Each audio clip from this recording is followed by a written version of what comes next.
Welcome to online Guruji classes. Friends, day 1 general knowledge के series पे आप सभी का स्वागत है। अगर आप लोग CDS exam, SSC CGL exams, railway RRBs की प्रिपरेशंस कर रहे हैं या किसी भी वन डे एग्जाम्स की प्रिपरेशंस कर रहे हैं जिसपे कि जनरल नॉलेज एक सब्जेक्ट है, तो ये वीडियो फ्रेंड आप लोगों के लिए बहुत ज़्यादा इम्पॉर्टेंट है। आज के इस वीडियो पे हम लोग मेकिंग ऑफ इंडियन कॉन्स्टिट्यूशन के बारे में पढ़ेंगे और इसके साइलेंट फीचर्स भी देखेंगे। ठीक है फ्रेंड्स, हम लोग बहुत ही जो इंपॉर्टेंट फैक्ट्स हैं ना वही पढ़ेंगे, बाकी फैक्ट्स के बारे में हम लोग डिस्कस नहीं करेंगे क्योंकि ज़्यादा बल्कि नहीं बनाना चाहता। मैं चाहता हूं कि आप लोगों के पास जो भी मटेरियल हो ना वो एकदम टू द पॉइंट मटेरियल हो। क्लियर? ओके फ्रेंड्स, तो जो constituent assembly, constitution of India बनाने के लिए किस चीज की जरूरत पड़ी? एक कॉन्स्टिट्यूएंट असेंबली की जरूरत पड़ी। ठीक है, ये कब फॉर्म किया गया? ये फॉर्म किया गया 1946 पे। ठीक है ना, कैबिनेट मिशन ने रिकमेंड किया कि भाई एक कॉन्स्टिट्यूएंट असेंबली बनाओ, जिस कॉन्स्टिट्यूएंट असेंबली से इंडिया का कॉन्स्टिट्यूशन बनाया जाएगा। ठीक है, तो 1946 पे एक कॉन्स्टिट्यूएंट असेंबली बनाई गई। अब कॉन्स्टिट्यूएंट असेंबली बनाई गई तो इस पे अब मेंबर्स चाहिए। अब मेंबर्स कैसे डिसाइड होंगे, मेंबर्स की स्ट्रेंथ कितनी होगी, ये सब पहले हम लोग देखते हैं। ठीक है, तो जो कॉन्स्टिट्यूएंट असेंबली जो बनी, जिसका काम था इंडिया का कॉन्स्टिट्यूशन बनाना, उसका स्ट्रेंथ कितना था? उस पे 389 मेंबर्स थे। ठीक है, तो ये क्वेश्चन पूछा जाता है कि भाई कॉन्स्टिट्यूएंट असेंबली पे कितने मेंबर्स थे? 389 मेंबर्स थे।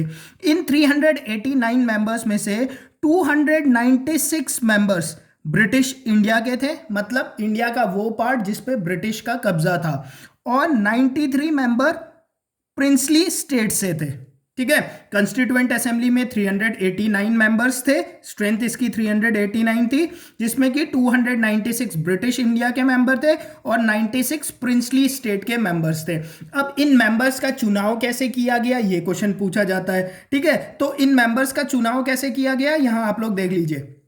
ठीक है, कैसे सीट को अलॉट किया गया कॉन्स्टिट्यूएंट असेंबली पे? Seat were allotted in proportion of its population, sorry. ठीक है, seat were allotted in proportion of its population. तो जैसे जो स्टेट था, जिस स्टेट की जितनी पॉपुलेशन थी ना, उस पॉपुलेशन के हिसाब से कॉन्स्टिट्यूएंट असेंबली पे उनका सीट डिसाइड किया गया था। जनरल जो था वो था 1 in 1 million पॉपुलेशन, मतलब 1 मिलियन पॉपुलेशन पे एक सीट देने को डिसाइड किया गया। तो ये तो आप लोगों का कॉन्स्टिट्यूएंट असेंबली का स्ट्रेंथ के बारे में हो गया। ठीक है, ये भी पूछा जाता है किस हिसाब से दिया गया, तो पॉपुलेशन के हिसाब से दिया गया। कितने पॉपुलेशन पे एक सीट था, तो ये भी आप लोगों को पता होना चाहिए कि 1 सीट इन 1 मिलियन था। ठीक है, इन सारे चीजों को ऐसे ही लिखना। ठीक है, ओके। अब कॉन्स्टिट्यूएंट असेंबली तो बन गई भाई। ठीक है, अब कॉन्स्टिट्यूएंट असेंबली बन गई तो इसके मीटिंग भी शुरू होंगे। ठीक है, तो कॉन्स्टिट्यूएंट असेंबली की फर्स्ट मीटिंग कब हुई, ये आप लोगों को पता होना चाहिए। 9 दिसंबर 1946। ठीक है, 9 दिसंबर 1946 को कॉन्स्टिट्यूएंट असेंबली की फर्स्ट मीटिंग हुई। ठीक है, इस टाइम पे कौन प्रेसिडेंट थे? इस टाइम पे जो प्रेसिडेंट थे वो थे सचिदानंद सिन्हा। सचिदानंद सिन्हा फर्स्ट प्रेसिडेंट थे। ठीक है, बट कैसे होता है ना, देखो सी, जब हम लोगों के क्लासेस होते थे स्कूल टाइम पे, तो क्लास में क्या होता था, पहले दिन क्या होता था, हाँ यार क्या करना है, कैसे करना है, चलो इसे मॉनिटर बना दो। एक दिन के लिए मॉनिटर बन जाते थे, समझ रहे हो ना? उसी तरह से तो वो तो एक मीटिंग था, सेशन वेशन नहीं था, पहली बार मिल रही थी तो डिसाइड हुआ कि किसे किसे इस मीटिंग का हेड बनाया जाए। तो सचिदानंद सिन्हा को फर्स्ट प्रेसिडेंट बना दिया गया 9 दिसंबर 1946 को। बट लेटर ऑन कौन बने प्रेसिडेंट, आप लोगों को पता होना चाहिए, डॉक्टर राजेंद्र प्रसाद। ठीक है, प्रेसिडेंट कौन बने? डॉक्टर राजेंद्र प्रसाद बने, और वाइस प्रेसिडेंट कौन बने? एच.सी. मुखर्जी। ये बात याद होनी चाहिए, मतलब आप लोगों को पता होना चाहिए। ठीक है, दिख नहीं रहा क्या? एक सेकंड, ये देख लो। क्लियर? अब दिख गया? ठीक है, तो प्रेसिडेंट कौन बने? डॉक्टर राजेंद्र प्रसाद, और vice president H C. Mukherjee. Clear? Okay, तो जब फर्स्ट मीटिंग के बाद 13 दिसंबर 1946 को पहला सेशन हुआ, ये मीटिंग था, ये फर्स्ट मीटिंग था जो कि 9 दिसंबर 1946 को हुआ था, ठीक है। और पहला सेशन कब हुआ? पहला सेशन हुआ आप लोगों का 13 दिसंबर 1946 को। अब ये इंपॉर्टेंट क्यों है पहला सेशन? क्यों? क्योंकि पहले सेशन पे पंडित जवाहरलाल नेहरू जी ने ऑब्जेक्टिव रेजोल्यूशन रखा सामने, ठीक है। कॉन्स्टिट्यूएंट असेंबली के सामने क्या रखा? पंडित जवाहरलाल नेहरू जी ने ऑब्जेक्टिव रेजोल्यूशन रखा, ठीक है। ये बहुत इंपॉर्टेंट क्वेश्चन है कि किन्होंने ऑब्जेक्टिव रेजोल्यूशन रखा था कॉन्स्टिट्यूएंट असेंबली के सामने, ठीक है। तो आपको पता होना चाहिए पंडित जवाहरलाल नेहरू ने। क्लियर? ओके। अब ठीक है, इसके बाद मीटिंग हुई जो भी हुआ होगा, ठीक है। अब इसके बाद नेक्स्ट क्या इंपॉर्टेंट आ जाता है आप लोगों के लिए? देखो, कॉन्स्टिट्यूएंट असेंबली को पूरा जो ड्राफ्ट करने में, ठीक है, 2 साल, इंडियन कॉन्स्टिट्यूशन को ड्राफ्ट करने में कितना टाइम लग गया? 2 साल 11 महीने और 18 दिन बाद, 2 साल 11 महीने और 18 दिन बाद क्या हुआ? इंडियन कॉन्स्टिट्यूशन 26 नवंबर 1949 को रेडी हो गया, ठीक है। क्लियर? तो यहां से ये क्वेश्चन पूछा जाता है कि कॉन्स्टिट्यूएंट असेंबली को इंडियन कॉन्स्टिट्यूशन बनाने में कितना टाइम लगा, तो आप लोगों को पता होना चाहिए, ये इंपॉर्टेंट है। 2 साल 11 महीने और 18 दिन लगे, ठीक है। कौन से दिन को कॉन्स्टिट्यूशन रेडी हो गया था? 26 नवंबर 1949 को कॉन्स्टिट्यूशन बनके रेडी हो गया था। इसीलिए 26 नवंबर को कॉन्स्टिट्यूशन डे भी सेलिब्रेट किया जाता है। क्लियर? और 26 जनवरी 1950 से कॉन्स्टिट्यूशन लागू हुआ, ठीक है, इंप्लीमेंट हुआ कॉन्स्टिट्यूशन, ठीक है। तो ओरिजिनली जो हम लोगों का कॉन्स्टिट्यूशन बना था गाइस, उस पे क्या था? उस पे आप लोगों को पता होना चाहिए 395 आर्टिकल्स थे, 8 शेड्यूल थे और 22 पार्ट्स थे। अभी के टाइम पे कितना है गूगल करके लिख लेना, करंट लिख लेना, ठीक है ना। ये उस टाइम का है जिस टाइम पे कॉन्स्टिट्यूशन बना था। क्लियर? उस टाइम पे 395 आर्टिकल्स थे, 8 शेड्यूल थे और इस पे टोटल 22 पार्ट थे, ठीक है। और साइलेंट फीचर की बात करूं तो इंडिया का जो कॉन्स्टिट्यूशन है वो लेंथीएस्ट रिटन कॉन्स्टिट्यूशन है, लिखा हुआ और सबसे लंबा कॉन्स्टिट्यूशन हमारा ही है। क्लियर? इतनी बात क्लियर हो गई। ये मतलब सी हम लोग अब वनडे एग्जाम्स के हिसाब से ही पढ़ा रहा हूं, तो मैं आप लोगों को सिर्फ इंपॉर्टेंट और ऊपर से पढ़ा रहा हूं, ठीक है। डीप घुस के नहीं पढ़ा रहा हूं, तो उसी हिसाब से होगा। क्लियर? इंपॉर्टेंट फैक्ट्स पढ़ रहे हैं जो एग्जाम पे पूछे जाते हैं, ठीक है, जितने भी वनडे वाले एग्जाम्स होते हैं। इतनी बात क्लियर हो गई, ठीक है। अब आगे चलते हैं। नेक्स्ट है कि भाई अब चलो ठीक है, कॉन्स्टिट्यूएंट असेंबली तो बन गई, ठीक है, बट कॉन्स्टिट्यूएंट असेंबली जब बनी थी तो उस टाइम पे बहुत सारी इंपॉर्टेंट कमिटीज भी थी उसके अंदर, ठीक है। तो किसके अंडर पे क्या कमेटी थी, इससे क्वेश्चन पूछा जाता है। तो आप लोगों को ये बात भी पता होना चाहिए। अब बहुत सारी कमेटी थी, ठीक है, बट जो इंपॉर्टेंट कमेटी थी और वो किसके पास थी, ये आप लोगों को याद करना पड़ेगा। क्लियर? मैं बता देता हूं, लिखते रहो। देखो, डॉक्टर राजेंद्र प्रसाद, जो इंपॉर्टेंट है ना, जिनके बारे में बार बार क्वेश्चन पूछा जाता है, वही डिस्कस करते हैं। डॉक्टर राजेंद्र प्रसाद के पास थी स्टीयरिंग कमेटी और committee on rules of procedure, ठीक है। पंडित जवाहरलाल नेहरू के पास कौन कौन सी कमेटी थी, देख लो। Union power committee, union constitution committee, state committee, finance and staff committee, ये थी पंडित जवाहरलाल नेहरू के पास। क्लियर? स्क्रीनशॉट ले लेना, तभी हाथ भी हटा दे रहा हूं ताकि नोट्स बना लो। क्लियर? ओके। सरदार वल्लभ भाई पटेल के पास कौन कौन सी कमेटी थी?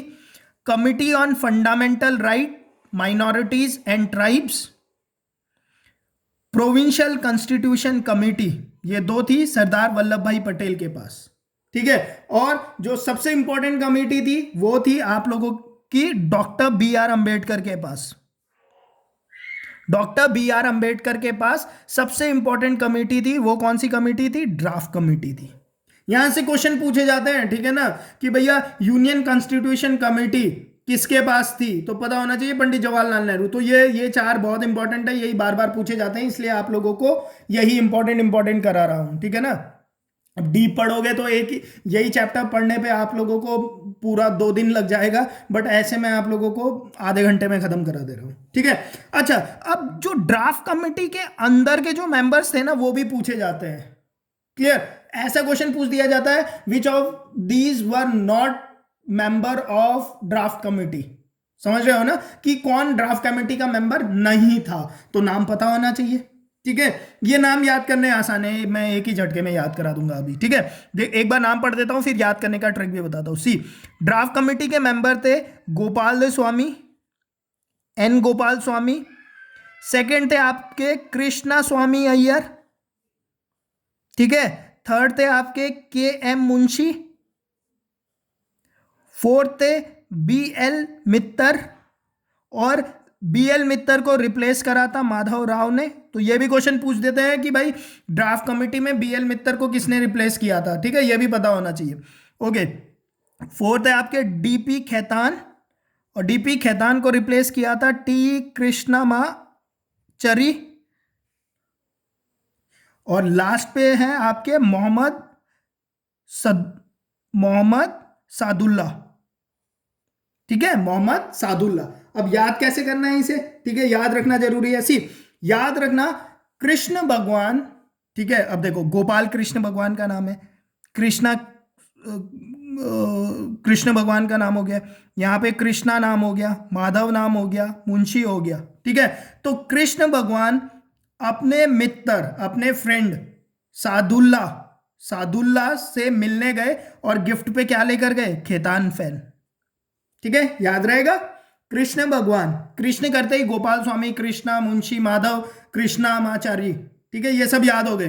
कृष्ण भगवान अपने मित्र, तो बी एल मित्तर से मिलने गए अपने मित्र सादुल्ला, ठीक है, सादुल्ला से मिलने गए और गिफ्ट पे क्या ले गए, खेतान का फैन लेकर गए, ठीक है, याद हो जाएगा, याद हो जाएगा। ओके, नोट डाल के एक इंपॉर्टेंट पॉइंट लिख लेना यहां पर, बी एन राव, ये पूछा जाता है, बेनिगल नरसिंह राव, ठीक है, बेनिगल नरसिंह राव को कॉन्स्टिट्यूशनल एडवाइजर बनाया गया था, ठीक है। कॉन्स्टिट्यूशन लिख रहे थे ना, तो उसके टेक्स्ट को भी तो चेक करना पड़ेगा ना भाई, ठीक है ना।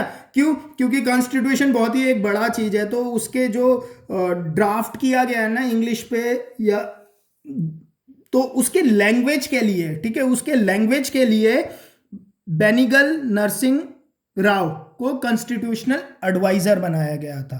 क्लियर? इतनी बात क्लियर? ओके, तो यहां से बहुत क्वेश्चन बन जाते हैं, 7-8 क्वेश्चन, मतलब क्वेश्चंस तो जितने भी बन जाएंगे। क्लियर? ओके, नेक्स्ट आ जाओ। अब ठीक है, कॉन्स्टिट्यूशन तो बन गया। अब इस कॉन्स्टिट्यूशन को सी, सोर्स ऑफ इंडियन कॉन्स्टिट्यूशन, ठीक है, कहां कहां से ये लिए गए,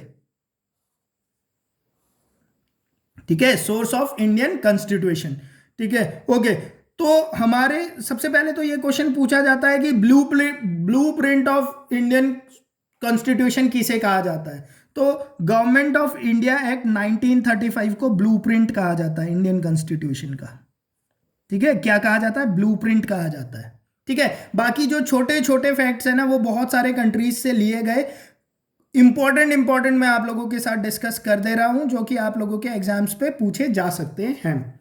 देखो, ब्रिटेन से क्या लिया गया, ब्रिटेन से लिया गया law making procedure, single citizenship और CAG, controller and audit general of India, ये कंसेप्ट ब्रिटेन से लिया गया। यूएसए से कौन सा कंसेप्ट लिया गया?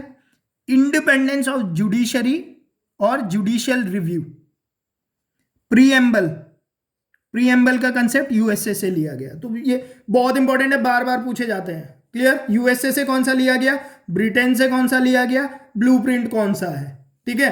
अब आ जाओ नेक्स्ट यहां पर। अच्छा, आयरलैंड से कौन सा लिया गया, ठीक है। देखो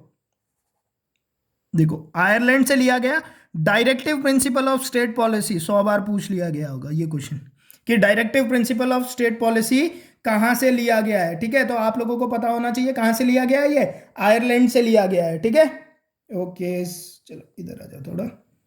अच्छा, मेथड ऑफ प्रेसिडेंशियल इलेक्शन, ये भी आयरलैंड से लिया गया है। क्लियर? फॉर्मर यूएसएसआर, यहां से क्या लिया गया है, fundamental duties and 5 year planning यहां से लिया गया। ऑस्ट्रेलिया से क्या लिया गया? लिया गया आइडिया ऑफ कंकरेंट लिस्ट। ये सब हम अभी पढ़ेंगे, ये क्या होते हैं, घबराना मत, आगे जब पढ़ेंगे तो ये सब क्लियर हो जाएगा। फ्रांस से क्या लिया गया? फ्रांस से लिया गया principle of liberty, equality and fraternity, preamble पे जो है ना, ठीक है। ये आप लोगों ने अभी बस लिख के रखना है, रटना नहीं है। अभी जब हम पूरी पॉलिटी पढ़ेंगे ना तो ये खुद याद हो जाएंगे कहां से क्या लिया गया है। और साउथ अफ्रीका से लिया गया है प्रोसीजर ऑफ कॉन्स्टिट्यूशनल अमेंडमेंट, दिख नहीं रहा, लो। साउथ अफ्रीका से क्या लिया गया? साउथ अफ्रीका से लिया गया प्रोसीजर ऑफ कॉन्स्टिट्यूशनल अमेंडमेंट। ठीक है फ्रेंड्स, तो यहां पर 15 मिनट में आप लोगों का एक पूरा चैप्टर खत्म होता है।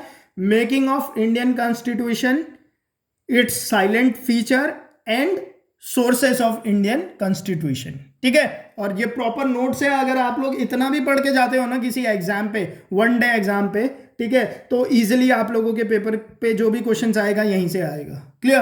होपफुली फ्रेंड्स आप लोगों को आज का ये वीडियो पसंद आया होगा। वीडियो पसंद आया तो वीडियो को लाइक करके, चैनल अभी तक सब्सक्राइब नहीं किया है तो चैनल को सब्सक्राइब करके बेल आइकन पक्का से दबा दीजिएगा। धन्यवाद।